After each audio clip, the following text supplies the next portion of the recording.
మాజీ మంత్రి నిరంజన్ రెడ్డి మాట్లాడుతున్నారు. లైవ్ లో చూద్దాం. ముఖ్యమంత్రి గారు కలెక్టర్ల మీద భారం పెట్టి వ్యవసాయం జరుగుతున్నటువంటి భూములకే ఇవ్వాలని చెప్పి రైతు భరోసా ఇవ్వాలని చెప్పి ఆదేశాలు ఇచ్చినారు. మంచిదే.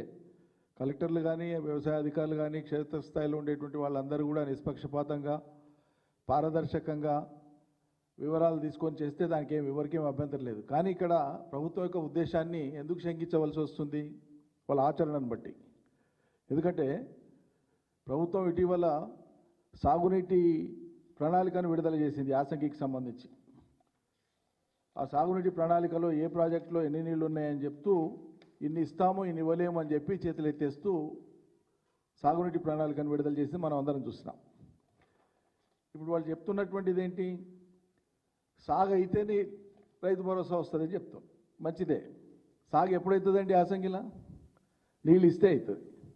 మరి మీరు సగానికి సగం కృష్ణా బేసిన్లో ఉండేటువంటి ఆయకట్టుకు సగానికి సగం మీరు నీళ్ళు ఇచ్చేటువంటి పరిస్థితే లేదు. సగం కాదు, చేతులు ఎత్తేస్తున్నారు ఇవ్వలేమని చెప్పి.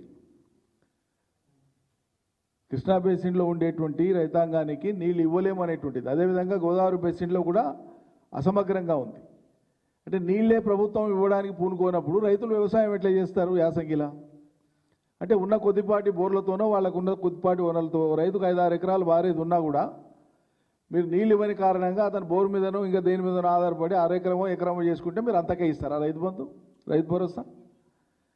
నీళ్ళు ఇవ్వకపోవడం మీ పొరపాట, రైతు పొరపాట? వాన పడని పడకపోని కరువు రాని కాలం కానీ వ్యవసాయదారుడు నిత్యం పొలంలో పడి కష్టం చేస్తుంటాడు, తాపత్రయపడుతుంటాడు.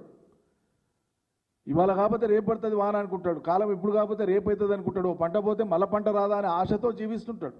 రైతు అనేవాడు నిత్య ఆశాజీవి. నిత్యం తన చెమటను రక్తాన్ని దారబోసి పంటలు పండించేటువంటి రైతు. ఈ రైతుకు ఇన్ని రకాల కొర్రీలు ఇన్ని రకాల మడతలు పెట్టి మీరు సాయం చేయదలుచుకున్నారు. అందువల్లనే సాగునీళ్ళు లేకపోతే ఆటోమేటిక్గా ఏమవుతుంది? పంటలు వేయరు రైతులు. పంటలు వేయకపోతే ఏమవుతుంది? నువ్వు పంట వేయలేదు కాబట్టి రైతు భరోసా నీకు రాదని లెక్కకు వస్తుంది. పంట వేయలేదు కాబట్టి నీకు బోనస్ కూడా రాదు. పంట పండలేదు కాబట్టి బోనస్ కూడా రాదు. ఇక వేరే పంటలకు కూడా ఇంకా వేరే పంటలు వేసుకునే దిక్కుండదు కాబట్టి మద్దతు ధర యొక్క అంశం కూడా రాదు తెర మీదకి. ఎందుకంటే ప్రభుత్వము అధికారంలోకి వచ్చే కంటే ముందు చెప్పిన మాట ఏంది? చాలా కరాఖండిగా చాలా చెప్పినారు. ఒక్కొక్కటి అన్ని మళ్ళీ నేను మాట్లాడతాను. పంటలకు సంబంధించి ఏం చెప్పినారు? మొన్నటికి మొన్న ఇన్ని పంటలు పండడం, వానాకాలంలో ఇన్ని పంటలు పండడం మా గొప్పతనం మా ఘనత అని చెప్పాను ముఖ్యమంత్రి గారు కానీ వాళ్ళ ప్రభుత్వ పెద్దలు కానీ. గతంలో అభివృద్ధి పరిచినటువంటి నీటిపారుదల వ్యవస్థ కానీ, చెరువులు కుంటల వ్యవస్థ కానీ, చెక్ డ్యాములు కానీ, వాగు వంకలు కానీ, ప్రాజెక్టులు కానీ, జలాశయాలు కానీ ఇవేవి కాదట. వరుణుడు ఇట్లా కరుణించిండు కాబట్టి మొత్తం పంటలు పండాయి, ఇదంతా మా గొప్పతనం అన్నారు. మంచిదే. కొద్దిసేపటికి మీ వల్లనే పండాయి అనుకుందాం. ఎవరైతే మీరు కష్టం చేసింది రైతులు, పంటలు పండాయి. మరి ఒక వరి ప్రభుత్వం ప్రకటించినటువంటి లెక్క ప్రకారంగా 1,57,00,000 టన్నులు పండేది. ప్రభుత్వం చెప్పిన లెక్కనేది 1,57,00,000 టన్నులు పండితే ఇందులో సన్నాలు అనేటువంటివి కేవలం 16 లక్షల మెట్రిక్ టన్నులు మాత్రమే. మరి ఏది ప్రభుత్వం సేకరించింది?